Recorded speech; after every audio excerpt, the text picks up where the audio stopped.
He fought 36 battles. He lost only 2. He ruled Moldavia for 47 years. For decades, he stood against the Ottoman Empire at the height of its power. At Vaslui, he inflicted a defeat so devastating that Mara Brankovic, the Sultan's stepmother, called it the greatest defeat the Ottoman Empire had ever suffered. The Pope called him Athleta Christi, the athlete of Christ. 5 centuries later, the Church made him a saint. Yet outside Romania, few people have heard of him. In his homeland, he is known as Ștefan cel Mare, Stephen the Great. In 1451, Stefan was still a teenager when his world collapsed. His father, the ruler of Moldavia, was cut down by rivals. His family's enemies seized Moldavia, and the young prince was forced to flee for his life. The throne was lost. Moldavia was lost. The young prince fled into exile. But exile did not break him. It hardened him. Among those who gave him refuge was his cousin, Vlad Dracula, the voivode of Wallachia. The 2 young princes were grandsons of Mircea the Elder. They spoke the same language, faced the same enemies, and watched the same storm gather across the Balkans. The Ottoman Empire. Stefan chose war. In 1457, with Vlad's support, he crossed back into Moldavia at the head of an army. He was 24 years old. Before the year was over, the throne was his.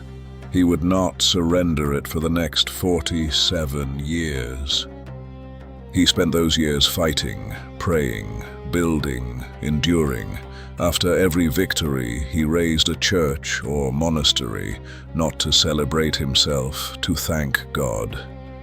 By the end of his reign, dozens stood across Moldavia. War shaped his life, but faith shaped the man. During one campaign, an arrow struck his leg. The wound never healed. For years, physicians tried to treat it. They failed. They burned the flesh with red-hot irons in an attempt to save him. According to tradition, he refused to be restrained. If he could not endure the pain, he said, then he did not deserve to rule. Beyond Moldavia's borders, a storm was gathering across the Balkans. Constantinople had fallen, the city that had stood for more than 1,000 years. The city many believed could never fall. It fell. Then Serbia, then Bosnia. One by one, the old Christian kingdoms of the region disappeared beneath the advance of the Ottoman Empire. At its head stood Mehmed, the conqueror, the man who had shattered the walls of Constantinople, the man whose armies seemed unstoppable. By the 1470s, rulers across Europe watched the Ottoman advance with growing dread, and now the empire's gaze was turning north, toward Moldavia. The confrontation had been coming for years. Eventually it came. In the winter of 1475, the Ottoman Empire sent one of the largest armies Moldavia had ever faced. Tens of thousands of soldiers, veterans of countless campaigns, men who had marched beneath the banners of the empire that had conquered Constantinople, an empire that had swallowed much of the Balkans, Greece, Bulgaria, Serbia, Bosnia, Albania, Macedonia, parts of Ukraine, one victory after another, one conquest after another. They expected another victory. Why wouldn't they? To the men marching north, Moldavia was simply the next name on the list. Stefan saw things differently.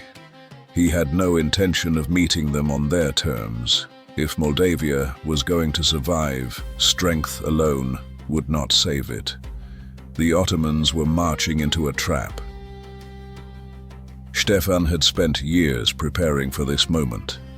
Now he began preparing the battlefield. Villages were emptied, food was carried away. Anything that might sustain an invading army disappeared.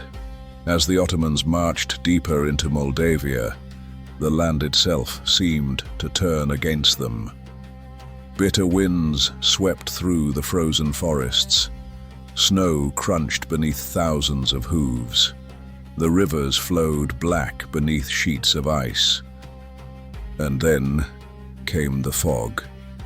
Thick enough to hide an army, it settled over the valleys and marshes like a shroud.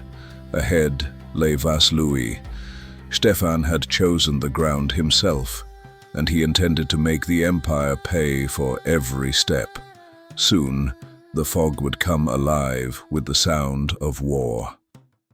At dawn, Stefan saw an opportunity. The fog was thicker than anyone had expected, so he changed the plan. War drums were placed beyond the marshes, hidden deep within the mist. Then the silence broke. The drums began to sound, low, distant, ghostly. Their echoes rolled through the valley. Ottoman soldiers turned toward them. The enemy had been found, or so they thought. The army pressed forward, across frozen ground, through the fog, toward the sound. Step by step, they followed it into the marshes. Soon, men, horses, and equipment began to bog down in the mud. The formation stretched. The ranks broke apart, exactly as Stefan intended.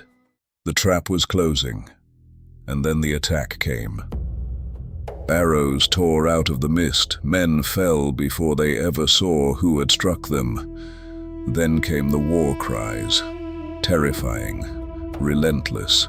They rolled through the valley from every direction at once. Moldavian warriors burst from the forests and fog, from the front, from the flanks, from everywhere at once. The valley erupted. Steel crashed against steel. Men disappeared into the mist and never emerged again. Ottoman commanders shouted orders, but the fog swallowed their voices. The drums still echoed through the valley. The marshes still dragged at men and horses. The formations that had entered Vaslui together were now fighting as scattered fragments. Commands vanished into the fog. Units vanished into the chaos. Men fought enemies they could barely see. And the army that had marched into Moldavia expecting another conquest was beginning to break. Stefan saw the moment. The moment an army stops fighting as one. The moment fear begins to spread faster than orders. He struck. Fresh Moldavian forces crashed into the shattered Ottoman ranks. The line broke. Soon, the retreat began. Then it became a flight. Ottoman soldiers abandoned weapons, banners, and supplies as they fled the valley. The pursuit continued for miles. By the time it was over, the most powerful army in the world had been shattered. By the Ottomans' own accounts, it was the greatest defeat their empire had ever suffered. Most rulers would have celebrated. Stefan did not. According to the Polish chronicler Jan Długosz, he ordered a 40-day fast. Bread, water, prayer. He forbade anyone from giving him credit for the victory. The glory belonged to God, he said, not to him. Across Europe, his name spread faster than the news of the battle itself. Princes spoke of him. Kings wrote to him, yet victory never changed him. After each triumph, he raised another church, another monastery, not monuments to himself, acts of gratitude, stone prayers raised toward heaven. Shortly after Vaslui, Stefan wrote to the rulers of Europe. For the first time, we can hear the voivode in his own words. I took up the sword and, with the aid of Almighty God, marched against the enemies of Christendom. I smote them, I cast them beneath my feet, I passed them all beneath the edge of my sword. For this, praised be the Lord our God. But if this gate, which is our country, should be lost, God forbid such a thing, then all Christendom shall stand in great peril.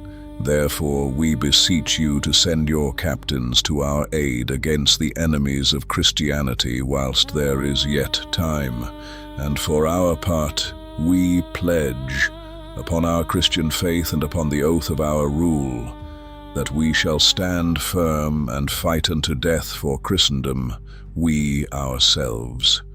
So must you do, upon land and sea, for with the help of Almighty God we have cut off his right hand. Therefore, be ready, and delay not. Europe listened. The Pope would soon name him Athleta Christi, the champion of the Christian faith.